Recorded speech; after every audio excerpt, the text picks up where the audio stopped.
بسم اللہ الرحمن الرحیم۔ معزز مہمان گرامی، بالخصوص شہدائے پاکستان کے باحوصلہ اور عظیم لواحقین، جنرل آفیسرز، پاک فوج کے بہادر غازیوں، خواتین و حضرات، السلام علیکم۔ میں آج یوم شہدائے پاکستان پہ بطور آرمی چیف آپ سے آخری بار خطاب کر رہا ہوں۔ جیسے کہ آپ جانتے ہوں گے کہ عنقریب میں اپنی 44 سالہ ملٹری سروس سے ریٹائر ہو رہا ہوں۔ اس دفعہ یوم شہداء سیلاب کی وجہ سے کچھ دیر سے منعقد ہوا، جس کے لیے میں آپ سے معذرت چاہتا ہوں۔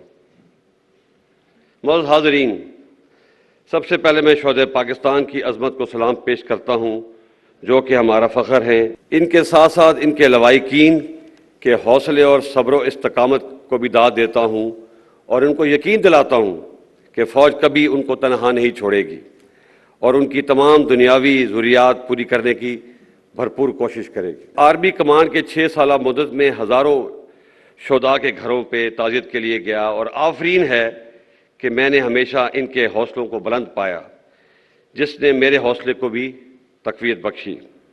میں آپ سب کو یقین دلاتا ہوں کہ ہم آپ کی قربانیوں کا صلہ تو نہیں دے سکتے، لیکن آپ کے پیاروں کی قربانیاں رائے گاں نہیں ہونے دیں گے اور آپ کی ہر طرح سے مدد کریں گے۔ معزز حاضرین، پاکستان فوج کے عظیم سپاہی زمانہ جنگ ہو یا امن، LOC ہو یا فاٹا، بلوچستان کے سنگلاق پہاڑ ہوں یا سیچن کی برف پوش چوٹیاں، ہر وقت جان ہتھیلی پر رکھ کے مادر وطن کے دفاع پر مامور رہتے ہیں، اور مجھے فخر ہے کہ میں 6 سال اس عظیم فوج کا سپہ سالار رہا ہوں، اور میں دعا کرتا ہوں کہ آنے والے وقت میں بھی یہ فوج اسی طریقے سے کامیابی کے جھنڈے گاڑے گی۔ معزز حاضرین، فوج کا بنیادی کام ملک کی جغرافیائی سرحدوں کی حفاظت ہے، لیکن پاک فوج ہمیشہ اپنی استعداد سے بڑھ کر قوم کی خدمت میں مصروف رہتی ہے۔ رکوٹک کا معاملہ ہو یا کارکے کا جرمانہ، فاٹف کے نقصان ہوں یا ملک کو وائٹ لسٹ سے ملانا یا فاٹا کا انضمام کرنا، بارڈر پر باڑ لگانا، قطر سے سستی گیس مہیا کرانا یا دوست ملکوں سے قرض کا اجراء، کووڈ کا مقابلہ ہو یا ٹڈی دل کا خاتمہ، سیلاب کے دوران امدادی کارروائی ہو، فوج نے ہمیشہ اپنے مینڈیٹ سے بڑھ کر قوم کی خدمت کی ہے اور انشاءاللہ کرتی رہے گی۔ اور میں آپ کو یقین دلاتا ہوں کہ ان کاموں کے باوجود فوج اپنے بنیادی کام اور دہشت گردی کا مقابلہ کرنے سے کبھی غافل نہیں ہوگی۔ آپ جانتے ہیں کہ آج ہمارے شہروں اور دیہاتوں میں جو امن ہے، اس کے پیچھے ہمارے ہزاروں شہداء کی قربانیاں ہیں، جن کو کبھی نہیں بلایا جا سکتا، کیونکہ جو قومیں اپنے شہداء کو بھول جاتی ہیں وہ قومیں مٹ جایا کرتی ہیں۔ معزز حاضرین، میں آج آپ کے سامنے ایک ایسے موضوع پر بھی بات کرنا چاہتا ہوں جس پہ عموماً لوگ بات کرنے سے گریز کرتے ہیں، اور یہ بات 1971 میں ہماری فوج کی سابقہ مشرقی پاکستان میں کارکردگی سے متعلق ہے۔ میں یہاں پر کچھ حقائق درست کرنا چاہتا ہوں۔ سب سے پہلے، سابقہ مشرقی پاکستان ایک فوجی نہیں، ایک سیاسی ناکامی تھی۔ لڑنے والے فوجوں کی تعداد 92,000 نہیں، صرف 34,000 تھی۔ باقی لوگ مختلف گورنمنٹ کے ڈپارٹمنٹس میں تھے، اور ان 34,000 لوگوں کا مقابلہ 2.5 lakh Indian army, 2 lakh trained Mukti Bahini. Against these heavy odds ہماری فوج بہت بہادری سے لڑی اور بے مثال قربانیاں پیش کیں، جس کا اعتراف خود Indian army chief field marshal Manekshaw نے بھی کیا ہے۔ ان بہادر غازیوں اور شہیدوں کی قربانیوں کا آج تک قوم نے اعتراف نہیں کیا، جو کہ ایک بہت بڑی زیادتی ہے۔ میں آج اس موقع کا فائدہ اٹھاتے ہوئے ان تمام غازیوں اور شہیدوں کو خراج تحسین پیش کرتا ہوں اور پیش کرتا رہوں گا۔ وہ ہمارے ہیرو ہیں اور قوم کو ان پہ فخر ہونا چاہیے۔ آخر میں کچھ باتیں آج کے سیاسی حالات کے متعلق کرنا چاہوں گا۔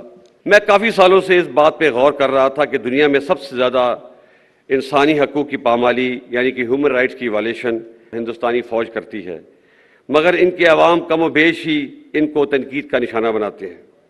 اس کے برعکس ہماری فوج جو دن رات قوم کی خدمت میں مصروف رہتی ہے، گائے بگائے تنقید کا نشانہ بنتی ہے۔ میرے نزدیک اس کی بڑی وجہ 70 سال سے فوج کی مختلف صورتوں میں سیاست میں مداخلت ہے، جو کہ غیر آئینی ہے۔ اس لیے پچھلے سال فروری میں فوج نے بڑی سوچ و بچار کے بعد فیصلہ کیا کہ آئندہ فوج کسی سیاسی معاملے میں مداخلت نہیں کرے گی۔ میں آپ کو یقین دلاتا ہوں کہ ہم اس پر سختی سے کاربند ہیں اور آئندہ بھی رہیں گے۔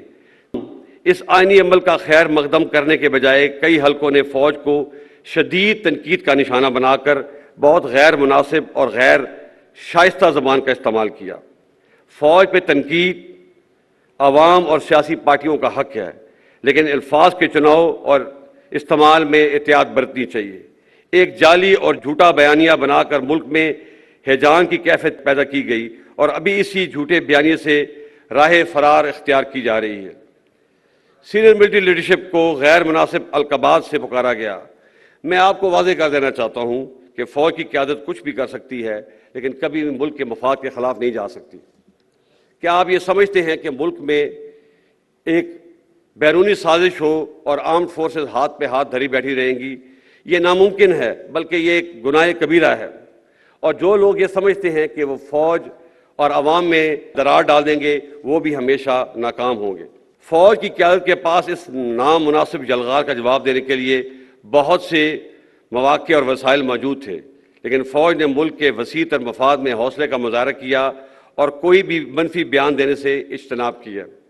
لیکن یہ بات سب کو ذہن نشین کر لینی چاہیے کہ اس صبر کی بھی ایک حد ہے۔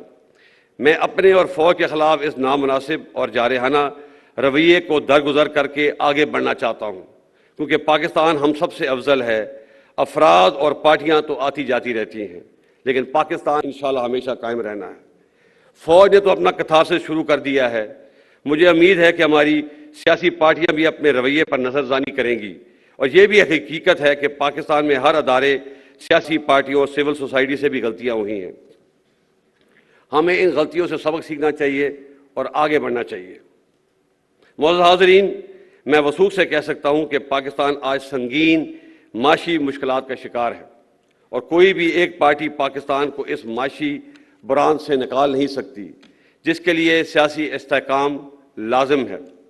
اب وقت آ گیا ہے کہ تمام سٹیک ہولڈر اپنی ذاتی انا کو ایک طرف رکھتے ہوئے ماضی کی غلطیوں سے سیکھیں اور آگے بڑھیں اور پاکستان کو اس بحران سے نکالیں۔ اس کے ساتھ ساتھ ہمیں جمہوریت کی روح کو سمجھتے ہوئے اور عدم برداشت کی فضا کو ختم کرتے ہوئے پاکستان میں ایک سچا جمہوری کلچر اپنانا ہے۔ 2018 کے الیکشنوں میں بعض پارٹیوں نے آر ٹی ایس کے بیٹھنے کو بہانہ بنا کر جی ٹی وی پارٹی کو سلیکٹڈ کا لقب دیا، اور 2022 میں اعتماد کا ووٹ کھونے کے بعد ایک پارٹی نے دوسری پارٹی کو امپورٹڈ کا لقب دیا۔